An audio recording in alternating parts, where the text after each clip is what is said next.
आपला नेता आमदार व्हावा यासाठी गेल्या 7 वर्षांपासून चप्पल न घालणाऱ्या कार्यकर्त्याची इच्छा अखेर पूर्ण झाली आहे।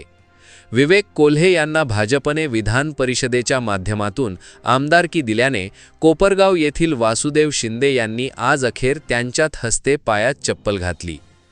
शिर्डीत साईबाबांचे दर्शन घेतल्यानंतर कोल्हे यांनी नवीन कोल्हापुरी चप्पल देऊन आपल्या कार्यकर्त्याचा सन्मान केलाय।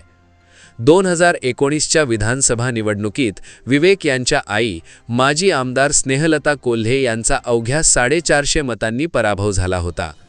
हा पराभव भाजपचे कार्यकर्ते वासुदेव शिंदे यांच्या जिव्हारी लागला होता।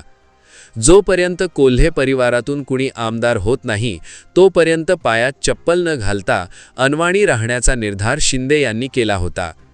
2024च्या निवडणुकीत कोपरगावची जागा राष्ट्रवादीकडे गेल्याने वरिष्ठांच्या आदेशानुसार युती धर्म पाळत कोल्हे यांनी निवडणुकीतून माघार घेतली होती।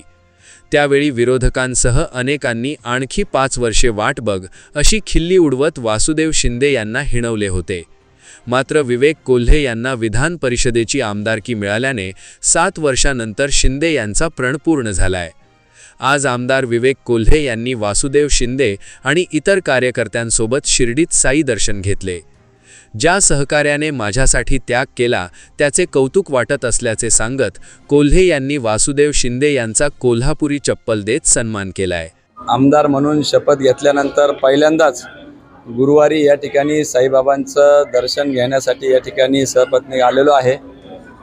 खरं तर त्याचबरोबर इतरही सहकार्य आलेले, पण विशेष करून वासुदेव शिंदे 2019ला ज्यावेळेस आमदारताईंचा अल्पशा मतांनी पराभव झाला त्यावेळेस त्यांनी मला सांगून की आपल्या परिवारात आमदार होत नाही तोपर्यंत मी चप्पल घालणार नाही, आणि आज 24ला पक्षाच्या सांगण्यावरून त्या ठिकाणी थांबावं लागलं होतं। अनेक लोकांनी त्याला हिणवलं की अजून 5 वर्ष तुला त्या ठिकाणी बिना चपली जर राहावं लागेल, परंतु साईबाबांच्या कृपेने पक्षश्रेष्ठींच्या आशीर्वादाने या ठिकाणी देवाभाऊ असतील, अमितभाई असतील, प्रदेशातील सगळ्यांनी त्या ठिकाणी विधान परिषदेवर म्हणून माझी निवड केली, आणि त्यामुळं आज गुरुवार दिनी त्यांनी चप्पल न घालण्याचा जो संकल्प होता तो या ठिकाणी पूर्णत्वास जात आहे।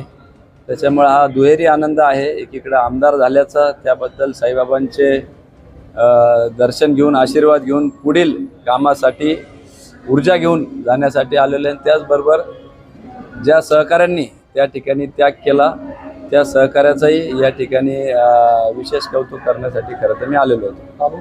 प्रतिनिधी प्रदीप पाटील, एस न्यूज मराठी, शिर्डी, अहिल्यानगर।